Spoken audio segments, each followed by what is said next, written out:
One tiny technology drives the biggest breakthroughs. Semiconductors are changing the way we transcend distance and travel distances. They help ensure our well-being and our way of being. From farms to factories to front lines, semiconductors are poised to help us be smarter, more resourceful, and faster than ever before. Decades of innovation have made the semiconductor industry among America's most important, propelling semiconductors to become a top U.S. export. American semiconductor companies account for nearly half of global sales, and more than 1 million American jobs depend on the semiconductor industry. Its value to our economic growth, supply chain security, and technology leadership is undeniable.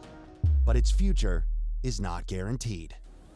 SIA is committed to not merely preserving the vitality of the semiconductor industry in the U.S., but broadening it. We're working in Washington, D.C. and capitals around the world to promote 4 key policy priorities: increasing federal investments in semiconductor research, incentivizing semiconductor manufacturing in the U.S., expanding access to global markets, and strengthening America's technology workforce. SIA is striving to ensure the future of semiconductor technology is full of opportunity and optimism.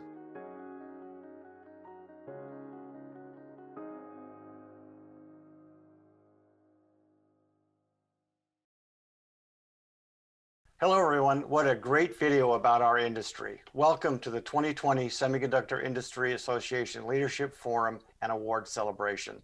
I'm John Neufer, SIA President and CEO. On behalf of the SIA Board of Directors, thank you for joining us today for our big annual get-together, which obviously has a decidedly different feel this year. We have a great program planned for you today. I'll be joined in just a moment by SIA's new chair, Bob Ruggleworth of Qorvo, for a discussion on the state of our great industry.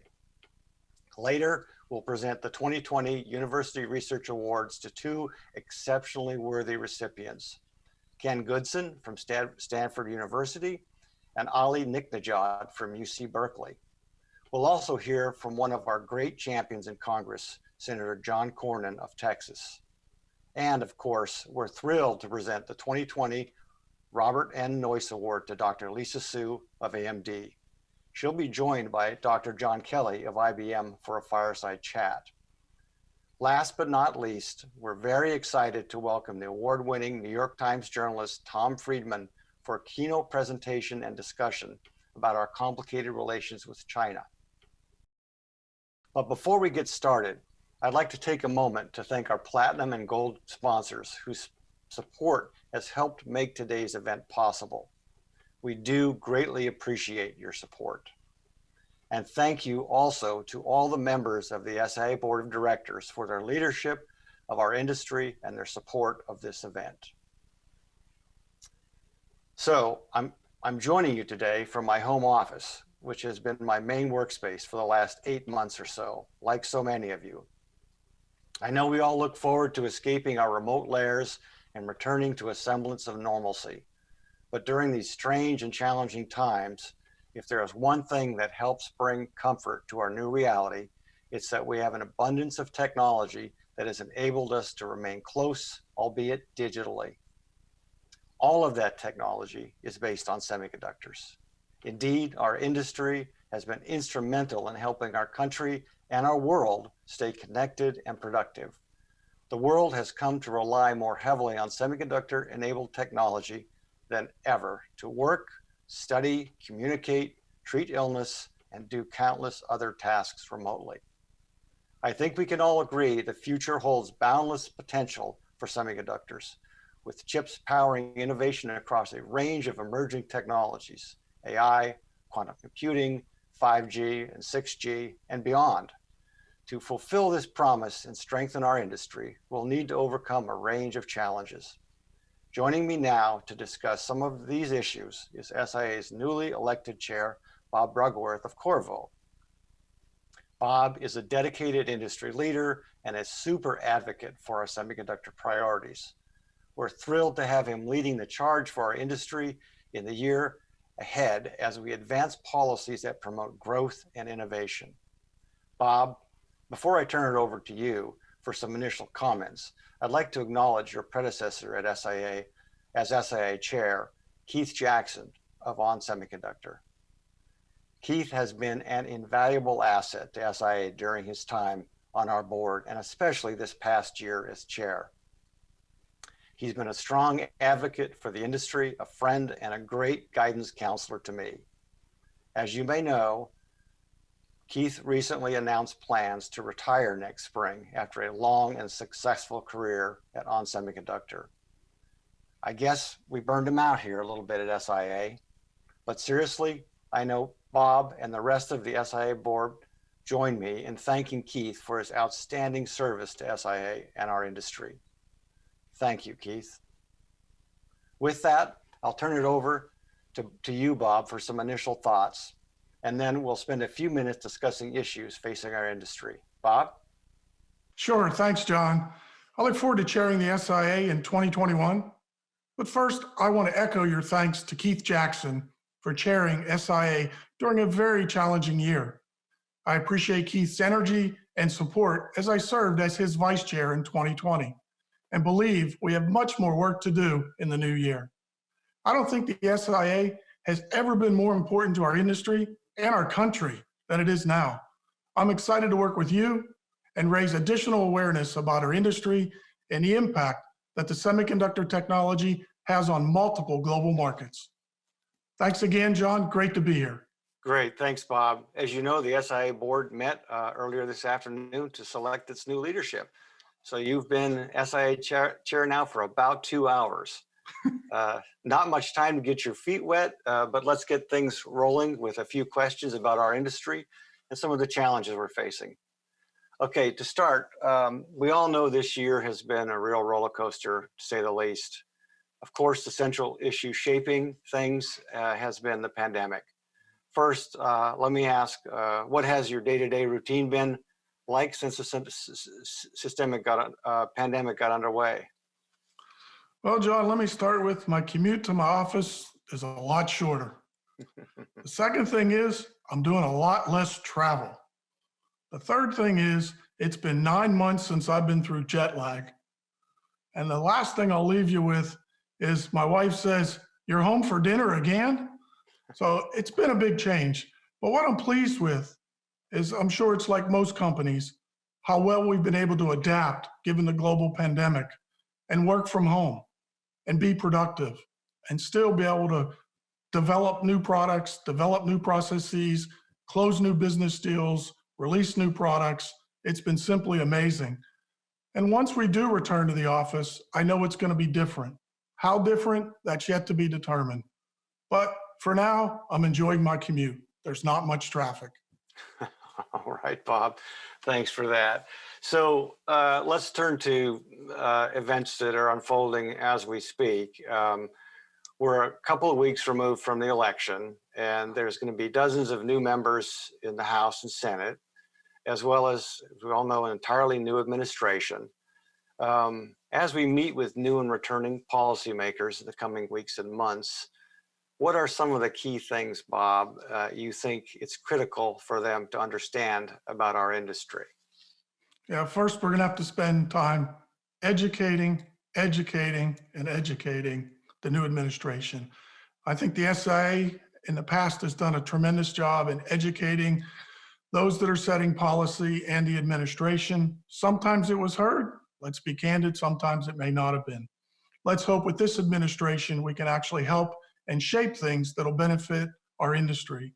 I think the work that the SIA and BCG has done to explain our industry's impact on our country's GDP, on our country's defense and security, will also demonstrate how important it is to this administration that the semiconductor industry must be supported. Fantastic, Bob. All right, let me throw another one at you. So as you know, one of the real landmark policy developments that happened this year was a bipartisan, very welcome bipartisan effort in Congress to advance legislation that supports investments in domestic semiconductor manufacturing and incentives in manufacturing incentives and research initiatives. So these provisions were included in the National Defense Authorization Bill, which is expected to pass Congress in the coming weeks. A key challenge in 2021 will be getting funding appropriated for these semiconductor provisions. From your perspective, why is it so important for Congress to move forward with this legislation? And what would such investments mean for your company specifically? Yeah. I think for our industry, why it's important is that we compete globally. And as many of you out there know, there are many countries that subsidize both the manufacturing and the R&D. From a manufacturing perspective, it helps them keep up with the US technology, but also offer products at a much lower cost. So it's not a level playing field. We need to level that playing field. In the R&D area, let's be honest, it's innovation that put our industry in the US into the #1 position, and we need to maintain that. And obviously funds that go there or any incentives to help us in R&D help us innovate much faster. But I also want to comment, it's not just in the manufacturing and the R&D of the making of wafers, if you will, but it's also in the tools, the software, the test development, the test platforms, the software that we design our parts with are also important. It's the total ecosystem that we must maintain our lead. Bob, that's great. We'll have to leave it there. Got a lot of programming in front of us today. Thanks so much for joining me, and I really look forward to working with you during another potentially very, very, very busy year ahead. Thanks, John. I look forward to supporting you, the rest of your team, and also helping the board so that we achieve our objectives this year. Thank you. Great. Thanks, Bob. Now we'll turn our attention to the first award presentations of the day, the 2020 University Research Awards. Bob and I touched on the absolutely essential role of research in driving semiconductor innovation. Here's a short video about that.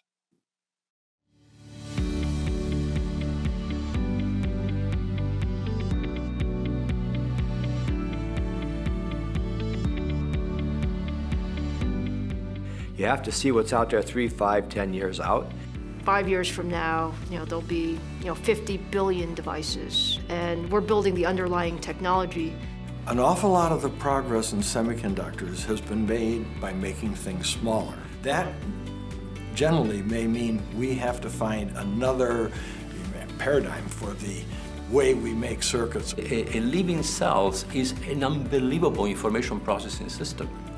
And we have to learn how to do information processing in a different way than we do with silicon. It requires a big investment to improve the technology, in which case then the question economically is it worth it and will people pay for it? Individual companies can do their thing and they can be successful. But if you want to move a national industry forward, it takes a very cooperative effort. A piece of that is sketching out a vision for the research future for the industry. And another piece of it is impressing on the U.S. government to double down on funding for basic research. With substantial innovation, I think we jointly will be able to continue Moore's Law in the future.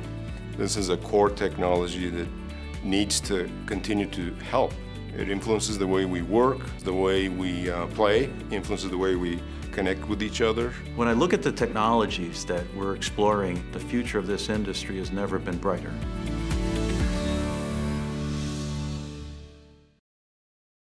It's my pleasure now to welcome Todd Youngkin, President and CEO of the Semiconductor Research Corporation, or SRC. As most of you know, the SRC leads semiconductor research collaborations between tech companies, academia, and government agencies. Todd, a big congratulations on your new role as head of the SRC. We at SIA are very much looking forward to our continued collaboration with you and your crack team, which does a really, really great job. Super challenging times now and lots of interesting work to do. Todd, as you well know, promoting increased federal funding for semiconductor research is a long-standing SIA priority. This is not only crucial for advancing the semiconductor innovations that drive economic growth and national security, it also provides a great return on investment to taxpayers. In fact, each additional dollar invested by the federal government in semiconductor research adds nearly $17 to US GDP, according to a report we recently released. And SRC and SIA will soon release a decadal plan for semiconductors that identifies 5 seismic shifts shaping the future of chip technology and calls for an annual $3.4 billion federal investment over the next decade to fund semiconductor R&D across the 5 areas. With that, we want to take an opportunity to recognize some really outstanding university professors who are on the leading edge of semiconductor research. Todd, I'll turn it over to you to introduce the 2 recipients of the 2020 University Research Award. Todd? Thank you, John. It's a pleasure to be here with everyone today. Annually, we work with our industry partners to select University Researcher Awards in both design and technology that really recognize a lifetime of research contributions and great impact to the U.S. semiconductor industry. Today, it's my great pleasure to introduce 2 winners that I've personally seen drive that innovation and impact. This year, the 2020 design winner is Professor Ali Nicknajad of UC Berkeley. Professor Nicknajad is being recognized for his achievements in advancing analog, RF, and millimeter wave circuit design and modeling. Ali's research and teaching have been highly regarded as evidenced by numerous awards, including the 2012 Frederick Emmons Terman Award for his textbook on electromagnetics and RF integrated circuits.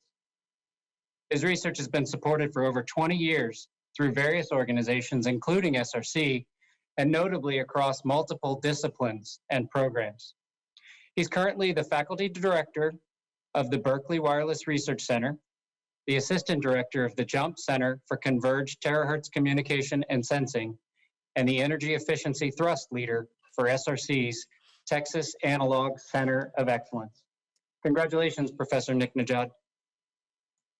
Thank you, Todd. Thank you, John. It's definitely an honor to receive this award. It means a lot to me, especially as it's coming from SRC and SIA. For me, the biggest reward from doing research is impact, and knowing that the research that we do actually has application, in real engineering on the field. And I think the most important lesson that I want to impart on my graduate students is that their research should matter. It should not just be about publishing papers, but it's about doing things that will be appreciated by the community as a whole, and especially in industry. And the impact they can have is not with just publishing 1 or 2 papers, but it's impacting the lives of millions, potentially even billions of people worldwide. So it's a great honor to receive this, and I definitely want to dedicate this award to all of my graduate students, both the present and past students who really did all the hard work to make this possible. Thank you. Well, thanks again, Ali. It's my great pleasure to introduce our second winner. The 2020 award in technology goes to Professor Ken Goodson of Stanford University.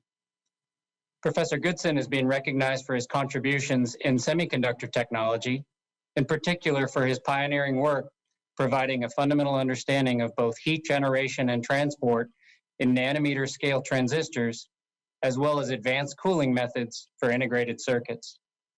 Ken's research helped to break the thermal barrier in extremely scaled semiconductors and has been broadly adopted by companies such as Intel, TSMC, IBM, NXP, Samsung, Apple, and countless others.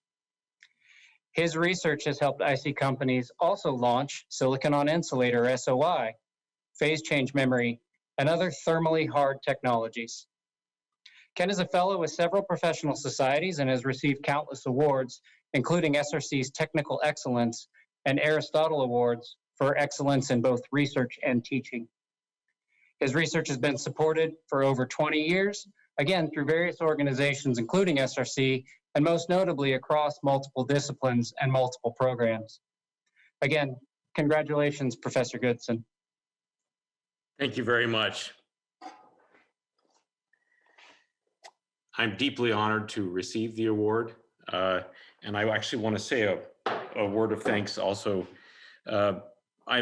It's been absolutely tremendous the way the semiconductor industry embraces, and SRC and other related consortia and funding agencies kind of empower groups and students to interact with technical experts in the industry.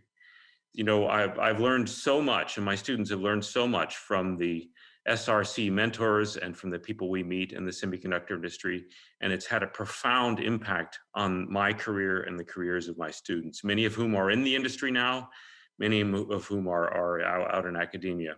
And it's been exciting to see thermal management kind of move up in prominence at the companies as they start to recognize and appreciate our contributions. So I feel a great debt of gratitude and much honor in this recognition. Thanks very much. Ollie and Ken, congratulations once again for that much deserved recognition. If you guys can stay on the line for a couple of minutes, we got a couple of questions for you. Let me start with Ollie. What steered you into this field? What was the big motivating factor, and what can be done to inspire future generations? Ollie? Yeah, I mean, many things come to mind, but one of the ones that is prominent is first video game I ever played. I was 12 years old, and I had a little tiny little box that played one game. And, you know, by today's standard, the graphics were very primitive, but it absolutely fascinated me, and I wanted to understand how it worked. So I got into computers and programming, and I always wanted to know how things really work. So it was first the software, then the hardware, then the electronics, and then the physics. And so it's a lifelong, I'm still trying to figure out how things work. So that to me was what pulled me in. I think it's you know, now that I have my own kids, and I'm trying to inspire them to also pursue engineering or science, but most importantly, you know, what they love. I think that's the key, is you have to recognize what people are passionate about. If they're not passionate, they will not do it. And so what we have to do is just show them how exciting our field is and let them decide if it's for them or not. I don't think we should be, you know, forcing it down their throats. Thanks, Ollie. Ken? Well, my journey has started also with video games, like with Ollie, but I went a different path, went into mechanical engineering, but it's amazing how many mechanical engineers start with computers nowadays. But my journey to semiconductor world started with a wonderful presentation from Professor Dimitri Antoniadis at MIT when I was a graduate student and looking for a project. And he was not my advisor, he was on my committee, but he gave an inspirational talk about the importance of multidisciplinary research for the semiconductor industry and heat management in particular. And the rest is history. He was, you know, had been great in helping me. And so I think a lot of it is we have really inspirational figures in the traditional semiconductor community, the EE community, et cetera, who can be ambassadors to bring in the folks who work kind of in the materials, or might work in the packaging, or might work in the heat, or might work on the areas of the technology which are not immediately obvious to the external student. And so I think the ambassadors from the EE world, Ollie and others, reaching out to other departments and students in other departments, as happened to me so many years ago. Well, thanks, Ken. Thanks, Ollie. Again, big congratulations on this well-deserved honor, and thank you, Todd. Okay, so we will continue working hard at SIA to ensure our government leaders understand the value of investing in semiconductor research. One of our industry's great champions in Congress is Senator John Cornyn of Texas, who, along with Senator Mark Warner of Virginia, introduced the CHIPS for America Act, which represents a groundbreaking piece of legislation that will invest heavily in domestic semiconductor research as well as domestic manufacturing incentives. Senator Cornyn has kindly agreed to share a brief message with us on this important topic. So here it is. Hi, I'm Texas Senator John Cornyn. I want to wish all my friends at the Semiconductor Industry Association a warm welcome to this year's award celebration. I know things look a little different this year than last, but I applaud you all for holding it amidst this new normal. Before I begin, I want to congratulate AMD President and CEO, Dr. Lisa Su, for achieving the Robert N. Noyce Award. Now, as we all know, this pandemic has shown a harsh spotlight on vulnerabilities in our supply chains. Unfortunately, over the years, other countries have filled the void left by American manufacturing, especially in the semiconductor industry.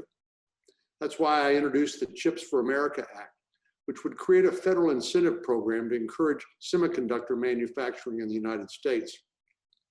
I'm working with my colleagues on both sides of the aisle to pass and fully fund this legislation and finally restore American leadership in semiconductor manufacturing. This is key to our long-term national security and economic competitiveness, and it's one of my top priorities as the Senate prepares to consider appropriations bills. Thanks again for allowing me to join you virtually today, and stay safe out there. Well, that was fantastic. I want to thank the Senator again for doing that for us, for being such a huge champion of our industry, and for leading the charge on this really important legislation before Congress to make this country more competitive when it comes to chip manufacturing. Now, I'm very happy to move to the presentation of the semiconductor industry's highest honor. We'll start with a short video about the award's namesake, the great Robert Noyce.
With that, it's my pleasure to introduce the presenter of this year's Noyce Award. John Kelly is a friend and an icon in our industry and an authority on semiconductor technology. During his extraordinary 40-year career, he has helped lead IBM's work on semiconductors, supercomputers, AI, and many more technologies. He's a former SIA chair and the 2009 recipient of this very award for his many contributions to our industry. Let's welcome our friend, IBM Executive Vice President, John Kelly. Thank you, John. And let me begin by first thanking you for your leadership of the SIA and for the entire staff for all the work you do for the SIA and the entire industry. Now, I'm delighted to be here to celebrate one of the most talented and fearless leaders in the semiconductor industry. It is my honor to present the Robert N. Noyce Award to Dr. Lisa Su, President and CEO of AMD. I've been professionally associated with Lisa for over 25 years. During most of her 12-year career at IBM, I was her direct or senior level manager. And I've had the privilege to remain in contact with Lisa because of our roles on the SIA board. Now, Lisa is best known for significant advancements that have benefited each of us in the industry and in our everyday lives. During her time at IBM, Lisa was instrumental in developing a new industry standard for copper chips. In fact, Lisa is quoted as saying, "My specialty was not in copper, but I migrated to where the problems were." She played a critical role in replacing aluminum interconnect in semiconductors with copper, resulting in chips that were up to 20% faster at much lower power than conventional versions. Lisa also ran IBM's emerging product division. The first product was a microprocessor that improved battery life in phones and other handheld devices.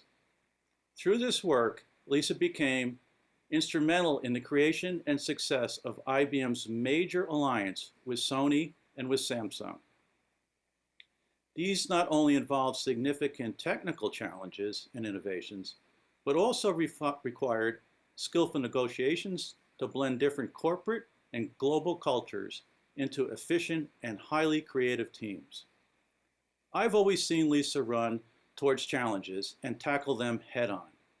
She has keen business and market strengths, all underlined by solid technical base. Since joining AMD in 2012, her extensive expertise was critical in diversifying AMD chips beyond the PC market. Soon after, Lisa was named President and CEO of AMD. She had immediately jumped in to simplify the company and accelerate the development of new technology. And I couldn't go on without mentioning Lisa's most recent pending business transaction to acquire chipmaker Xilinx.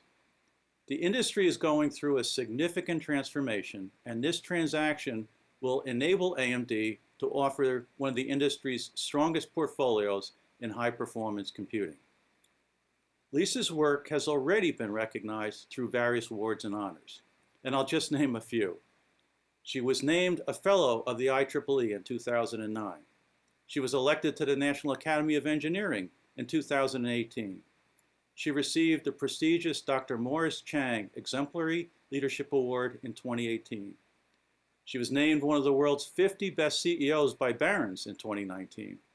She was named one of the most powerful women in business by Fortune magazine in 2019. And she's been included in Bloomberg 50 list of people who defined the year 2019. And she's been elected to the American Academy of Arts and Sciences just this year. That's enough for me. Allow me to tee up a tribute video from the Friends of Lisa Su.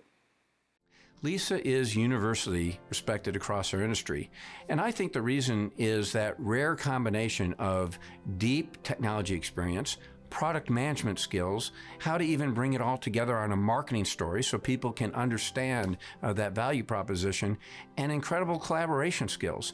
That combination is very rare to find. I think people just find it a pleasure to work with an individual that has that combination of skills. I think Lisa is unique as a semiconductor CEO because she has such a deep technical understanding of our industry. And I think it's uniquely a capability that she has because of this deep business skill and technical knowledge.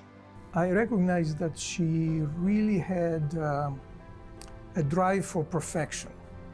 Very early, she also demonstrated unusual leadership among the students in my group, and also very strong mentorship. It was my advice to her when she graduated that she should join the industry. It seemed to me that she was destined to move very fast. Lisa's really activated the company around growth and execution and the discipline that that duo combination require. She has done an amazing job driving our product portfolio and our multi-generational roadmaps, while at the same time activating 10,000 employees globally around a common set of principles, and that strength and depth that it has brought is really the key to AMD's success that I hope everybody is enjoying and watching. I am so glad that Dr. Lisa Su is winning the Robert N. Noyce Award. Lisa has been mentoring me for 3 years, and I can take any kind of challenge into her, big or little, and she can dissect it, talk about it with me, come up with interesting solutions or different ways to think about it, and validate it by showing me something similar that she's gone through in her career. And I value it so much. It's been so impactful to my career. Lisa, congratulations on this prestigious award. We're incredibly proud of you and even more excited that there's so much more to come from your leadership to this industry. Lisa, heartfelt congratulations on winning this award. I'm also very excited and pleased for AMD and the recognition that you as CEO continue to bring to the company. Congratulations, Lisa. I'm really happy for you, and I really appreciate you.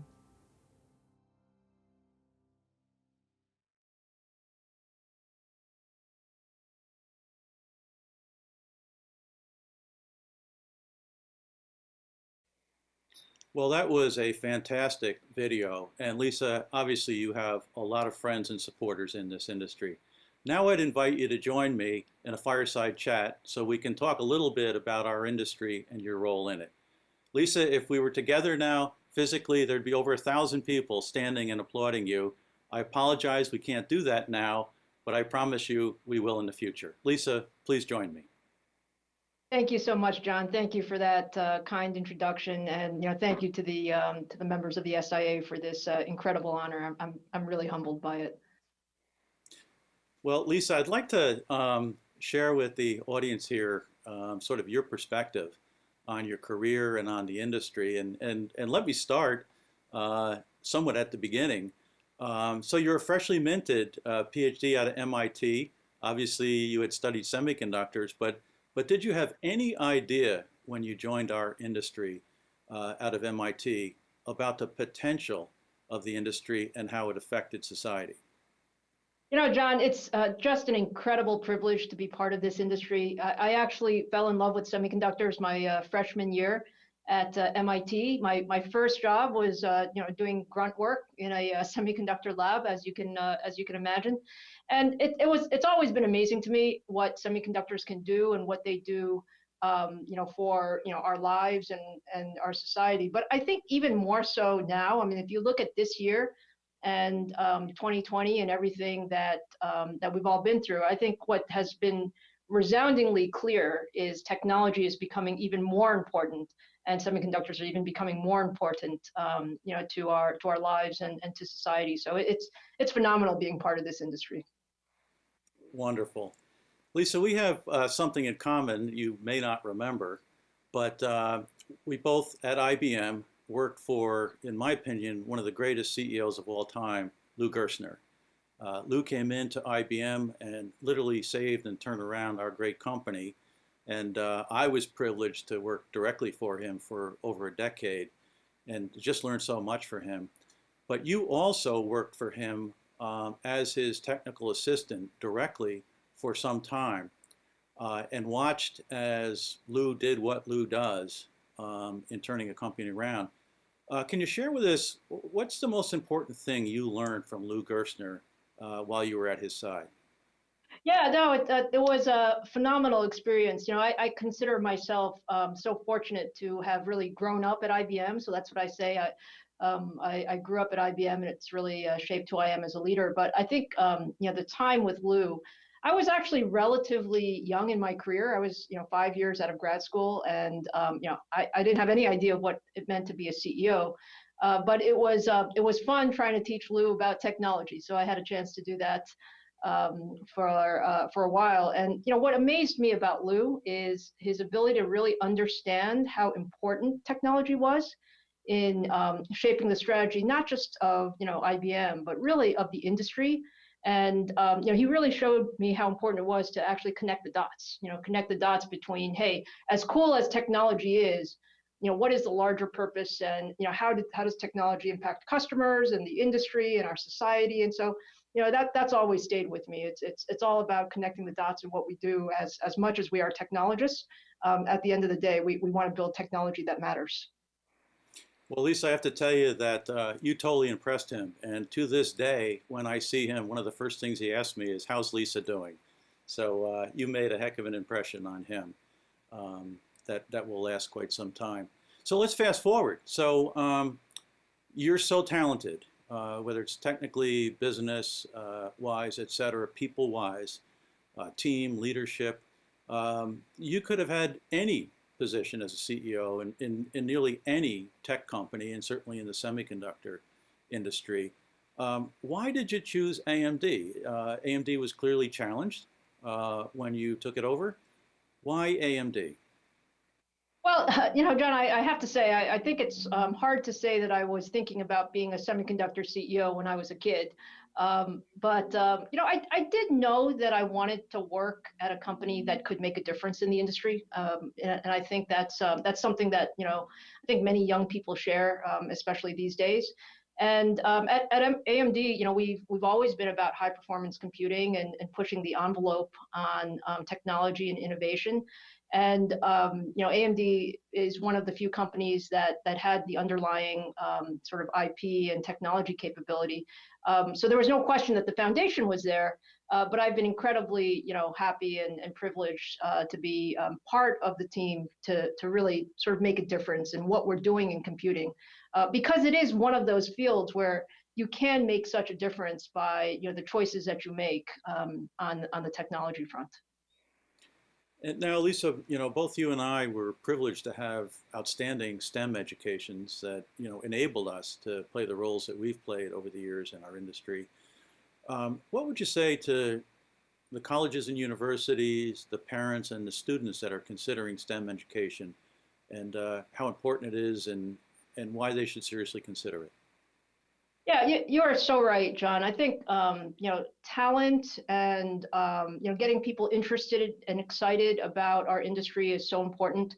I will say that I think for young students and for parents, it's really about exposure and understanding what we do. I mean, the fact is, we build things on a little microchip that end up powering the most powerful supercomputers in the world that can do medical research and simulate conditions for climate change and can do a tremendous amount of design and automation. I mean, those are the things that we do, and really showing people what the industry is capable of, and giving young kids exposure as well as opportunity to be part of our industry is so important. And so it's something that all of us in the industry and in corporations can help do across the world. And sort of a follow-up, what would you say to women and or underrepresented minorities who are considering STEM educations and careers in the future? Any special advice you'd give them? Well, I think there are incredible opportunities in engineering and particularly the semiconductor field. And what I like to say about this industry is it is actually, you can actually see the product of your work, right? You can see the products that you build and what a difference they make in the industry. And so I think it's a great opportunity. And for those of us, I think running corporations and leadership positions, our job is to provide those opportunities and provide opportunities for people to get exposure. One of the things I would say is I've been very fortunate in my career to have great mentors like yourself, John, who helped me when I was quote unquote a kid. And at the end of the day, it is about opportunities and getting more experiences and realizing that you truly can make a difference if you put your mind to it. Great. So Lisa, you and I have benefited from the great technology advances that produced the result of Moore's Law over decades. And as I mentioned in my introduction, you played such a huge role in that. Take out your crystal ball and tell us your view of the future of the semiconductor industry as we continue to extend Moore's Law, but go beyond Moore's Law into other technologies. What's the future hold for us? Yeah, it's so interesting for those of us who have been in the industry. You know how many times people have told us, John, that it's the end. Scaling is done. We're done. And the truth is, there's so much innovation and so much capability in the industry to overcome the next challenges. So, from my perspective, I think there's plenty of innovation, whether you're talking about silicon or you're talking about systems, or you're talking about architecture or hardware and software. And I think it's going to really place a premium on bringing together these disciplines to solve problems in a much more holistic fashion. So I think the major thing that we've always done well as an industry is collaboration. SIA is a perfect example of that.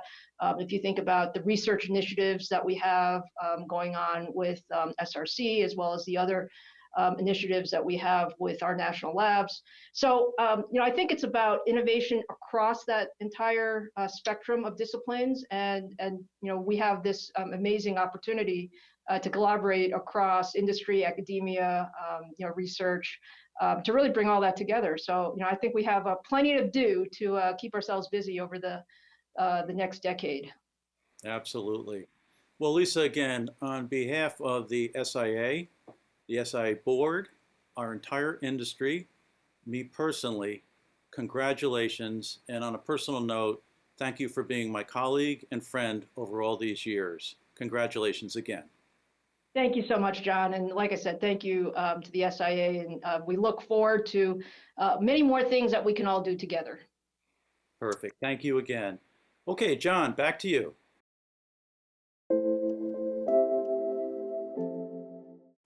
Lisa, we are all very proud of you. I'll say it again, on behalf of the entire SIA board and all the people joining us today, congratulations again for this well-deserved honor. So it's time for a wrap. Thanks to all of you for joining us today. We hope you've enjoyed it. I certainly did. I also want to thank again our sponsors. And we hope to see everyone in person at next year's event, which will be on November 18th, 2021 in San Jose. Thanks everyone, and please stay well.